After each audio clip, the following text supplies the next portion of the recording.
genre. I have to say that I have used Winifred's major book, which I finished last night. I've been reading it over a few months, and it's an absolute treasure, this book. It's an absolute treasure. MIT Press published it, and they ran out of them, so they were in the second printing now. So more on that later, but that's helped me kind of organize this. Are we ready? Okay. That's me. And I'm a game composer. I'm also, as Elizabeth told you, the author of A Composer's Guide to Game Music from the MIT Press, and I've been composing music for games for over 11 years now. I've worked on some fun projects, including God of War, Assassin's Creed Liberation, Total War Battles Kingdom, which is coming up, 6 games in the Little Big Planet franchise, Speed Racer, The Ball, The Da Vinci Code, Shrek the Third, and lots more. That's all? So just to get you better acquainted with what I do as a game composer. Now here's a short 3-minute video reel that shows some excerpts from a few of my game projects.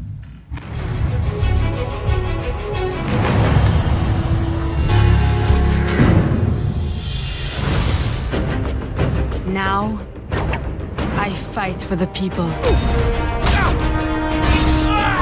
Hidden in plain sight, striking fear and steel into the hearts of our oppressors. Elegant and deadly, just like my lady. Refusing to be enslaved by the corrupt. I fight for the freedom that others cannot. But most of all, brothers and sisters, I fight for you.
which I think is about as far away from the wonderful high-tech world of video games as you can possibly imagine.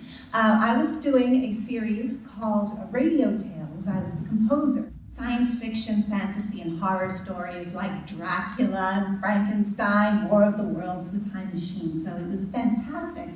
We did over 100 episodes of that series for National Public Radio, and it was just great fun.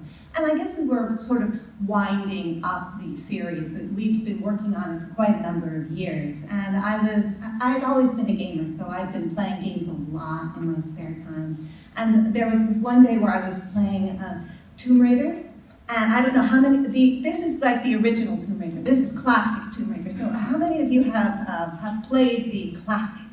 All right, so you're going to know what I'm going to talk about when I tell you. There is a level, it's the mansion where she can practice her moveset in the ballroom, and it's kind of like the tutorial area where she figures out how to jump and all that sort of thing.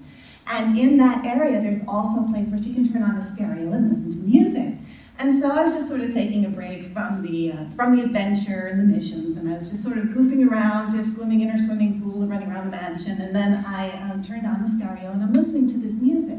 And it was the first time I had really listened to game music without doing something. You know what it's like when you're playing a video game. You're so immersed and involved in the missions and the objectives, the requirements of your concentration and your time. You're not thinking about the music. It's just doing its job. It's supporting your experience. It's carrying you forward with momentum and energy and making your experience immersive. It's pulling you in. But for this particular experience, playing this Tomb Raider game and just sort of hanging out in the mansion, it's the first time I just stopped and listened to the music of a video game. And I still remember that particular moment like it was yesterday, because that was the moment when the thought, I could write music for games, popped into my head. And it's embarrassing for me because I was such a gamer. The idea that had never occurred to me before that moment that I could actually write music for games, that it was a career that I could try to pursue. But right then, that's where it hit me. And you know, the controller hanging in your hand, you're just staring at it thinking, how do I do this? I mean, it just seemed like such a huge thing to try to pursue. And it certainly was very different from what I'd been doing in national public radio, but it was just, it was magic for me right then. It was something I had to do. So, and then I started looking into how can I, approach developers? How can I get their interest? Now, the one advantage I had is that I had been working in radio for so many years, so I did have a portfolio of music that I created for these projects that I could show what I had done, and that's always really advantageous if you've got music you've created for other things that you can show people and say that this is my breadth, this is my repertoire, this is what I have to offer, and that this is the technology that I work with and the resources I have at my disposal. So that was a big part of what I used when I was putting together kind of a package. And I was sending out a lot of emails and doing a lot of research. What developers are there? What projects might they be working on? Who might be interested in talking to a composer who might have some credits in something else but hasn't done any games? And unfortunately, and this was really a combination of persistence and a lot of luck, I happened to contact a music supervisor at Sony Computer Entertainment America at just the right time. And I sent an email, real short, just saying I'm available and here's what I've done before and if you have any needs. And it just happened to be at a point where they were looking to put together a music composition theme for God of War.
Stay away from me!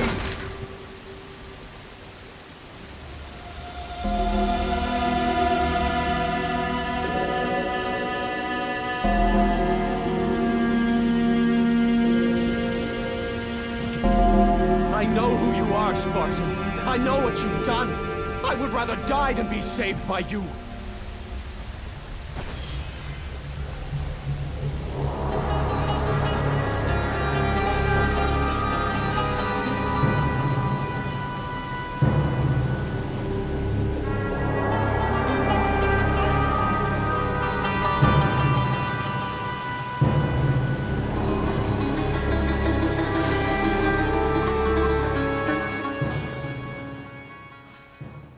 So this music supervisor put me in contact with the person on the music team who was interviewing composers to put together this team. And I met with this gentleman at E3 that year, which was a phenomenal experience because I'd never been to a game conference before, and it's an amazing experience to go to one of them, especially E3. At that particular time, when retail was still such a big deal, and E3 was kind of like this circus and this prayer meeting and the end of the world all wrapped up into one thing. You've got people on pogo sticks and jumping off of trampolines and fire bursting and t-shirts flying out of cannons. And I never had that experience before. So that was really my introduction into the game industry. So I met with this gentleman and I talked with him about God of War. He showed me the game, which was being debuted at E3 that year.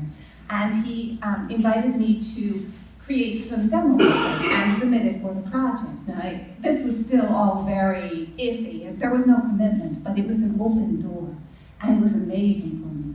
At the same time, I knew this was my first trip to LA. I'm local here, so I hadn't been to LA before, so this was a big deal. So I figured I'd better meet with more than just one developer, and I met with another developer, High Voltage Software. They talked to me about a mysterious project that didn't have a name and they couldn't tell me much about, but they asked me to submit music in a certain kind of whimsical style for that. So I'm going back to my studio after all of this. I've got two sort of iffy maybes going on, and I create some demo music and I send it off. That was how I started in the industry. One was joining the music composition team for God of War, and the other was the music for Charlie and the Chocolate Factory, the tie-in game to the Tim Burton film.